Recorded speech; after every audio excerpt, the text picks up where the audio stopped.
From Washington, this is VOA News.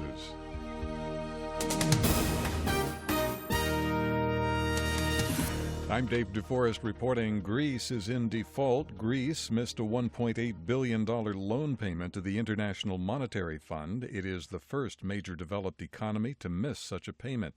European finance ministers decided Tuesday against extending a bailout program for Greece. Alle voorstellen zijn afgewezen. De Griekse regering heeft een referendum uitgeschreven. The ministers plan to hold more talks Wednesday, but Dutch finance minister Jeroen Dijsselbloem here is saying it would be crazy to extend the program. Greece's next hope would be for the IMF to agree to a Greek request to extend the loan.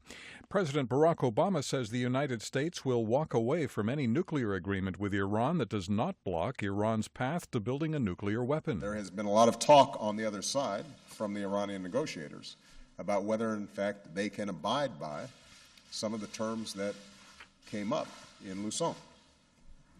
If they cannot, that's going to be a problem. Mr. Obama spoke at a White House news conference. A 17-year-old boy has died from Ebola in Liberia. Mariama Diallo reports. Deputy Health Minister Talbot Nyanswa, who heads Liberia's Ebola response, told VOA the teenager died on June 24th and was given a safe burial the next day. He says it's not known yet how the boy contracted the disease, but the case is under investigation. He stressed the public should not panic, noting that it's the only known case since the country was declared Ebola-free by WHO officials on May 9th.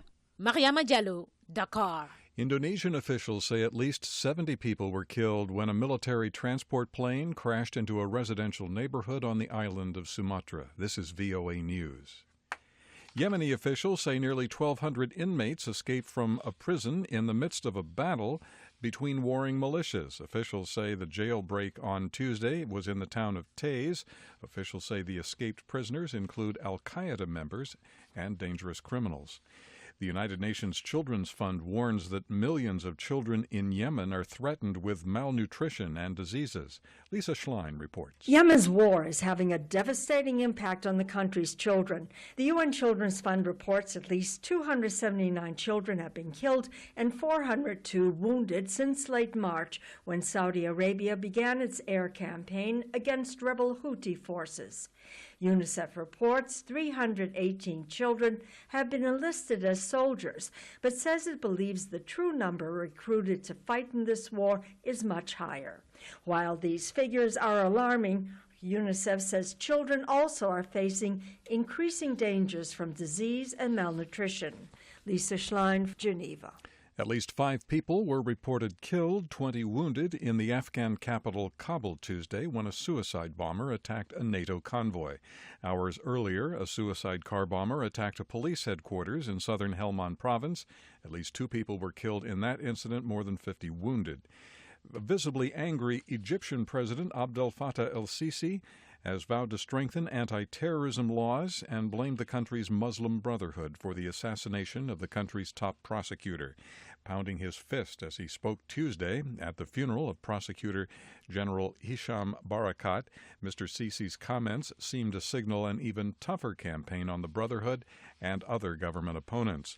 The European Commission is pledging money, tents, and a team of experts to help Hungary cope with a wave of migrants from the Middle East, North Africa, and Afghanistan. Hungary is in Europe's visa-free travel zone and has become a major destination for migrants entering Europe through Turkey and the Balkans. I mean what I say, and I say what I mean, and that's what America needs right now. New Jersey Governor Chris Christie today joining the crowded field of U.S. Republicans seeking the party's 2016 presidential nomination. Christie is the 14th Republican to announce his candidacy. The Vatican has confirmed the schedule for Pope Francis's visit to the United States. The Pope will make his visit in September, with stops in Washington, New York, and Philadelphia. The itinerary includes a welcoming ceremony September 23rd at the White House, followed by a meeting with President Barack Obama. The Vatican also confirmed the pontiff will address a joint meeting of the U.S. Congress the following day. From the VOA News Center in Washington, I'm Dave DeForest. That's the latest world news from VOA.